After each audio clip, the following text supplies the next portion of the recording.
Mais aujourd'hui, même s'il reste encore beaucoup de travail pour faire connaître la marque et s'inscrire dans la durée, je veux être positif et d'abord vous remercier pour votre confiance et votre présence ce soir. Donc comme vous le savez, au travers de la marque Arilus, je veux raconter l'histoire des Deux Savoies et surtout valoriser le savoir-faire de nos industriels et artisans que vous êtes. Pour la plupart, en fait, nos premières rencontres, elles datent de début 2020, donc c'était il y a 2 ans et demi. Et en fait, vous m'avez tous accueillis à bras ouverts et surtout, vous m'avez fait confiance. Aussi, tout ceci a été rendu possible par rapport à ce contexte, car vous me connaissez, je ne m'arrête jamais. Et en fait, pour accompagner le lancement de la version standard, j'ai voulu faire une pièce d'exception en métier d'art, toujours dans l'idée de valoriser le territoire et puis les savoir-faire.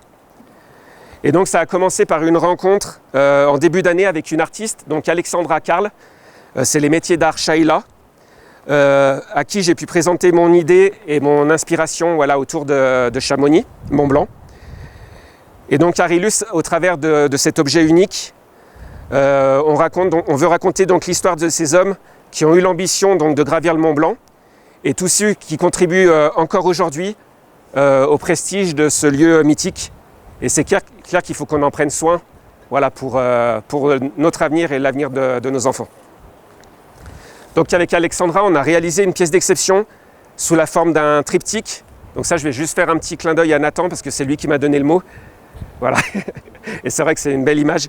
Un triptyque qui va reprendre des symboles du village, travailler sur différentes techniques en métier d'art que maîtrise à merveille Alexandra. Donc vous allez découvrir de la gravure main sur les 2 cornes latérales de la montre. Donc d'un côté, il y a la statue d'Horace Bénédicte de Saussure, et sur l'autre corne, il y a une représentation du pont des Moulins qui enjambe donc la rivière de l'Arve. Et en arrière-plan, il y a le glacier des Bossons. Et au centre, donc sur le cadran ardoise, donc la deuxième technique, c'est la micro-peinture.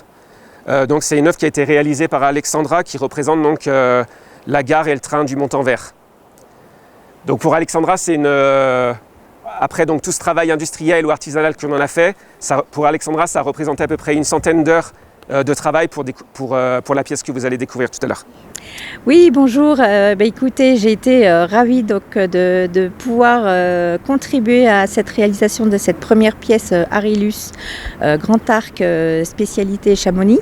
J'ai donc œuvré au niveau des métiers d'art, en gravure, en ciselure et en micro-peinture. Alors, ce sont des métiers qui sont assez anciens. D'orfèvre, je suis de métier ciseleur, donc ça c'est mon métier de base.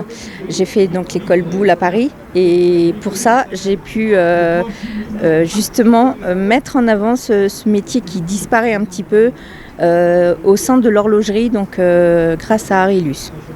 Alors le choix des figurines, en fait, c'est Christophe Quillon qui a choisi ce modèle.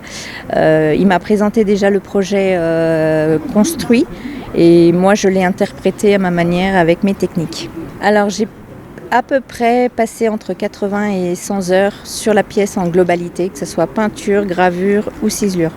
Alors la ciselure, ça consiste en fait à déformer le métal, à lui donner en fait des épaisseurs différents et puis des grains différents. Donc pour travailler la montagne, il n'y avait rien de tel que de la ciselure.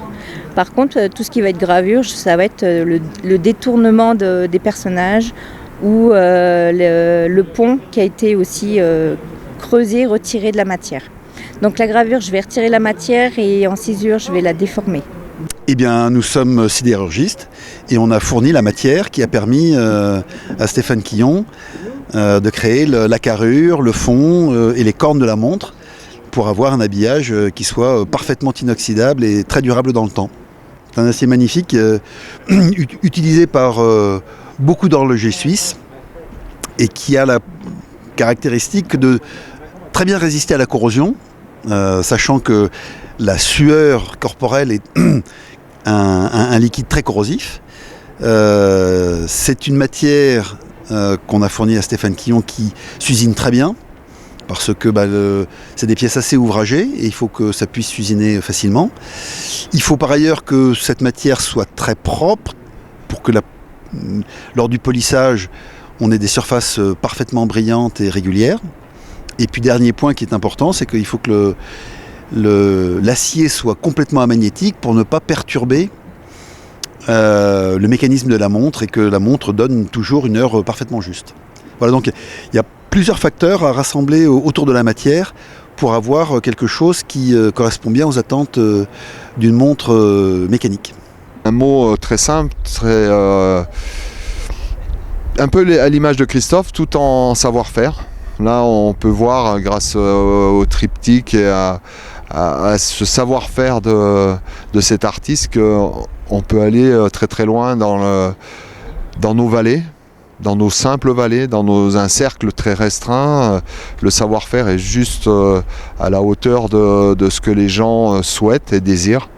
Et l'idée de Christophe était tellement magique quand nous en avons parlé que je me suis dit que je ne pouvais que cautionner, et donc je mets mes petits moyens, mes petits bras à son service pour essayer de faire avancer son projet, sachant qu'il est tellement passionné que même moi il m'impressionne, et entre passionnés on a chacun. Moi j'ai eu mon heure de gloire il y a quelques années avec cette médaille olympique. Lui, j'espère qu'il aura son heure de gloire dans quelques jours, quelques mois ou quelques petites années.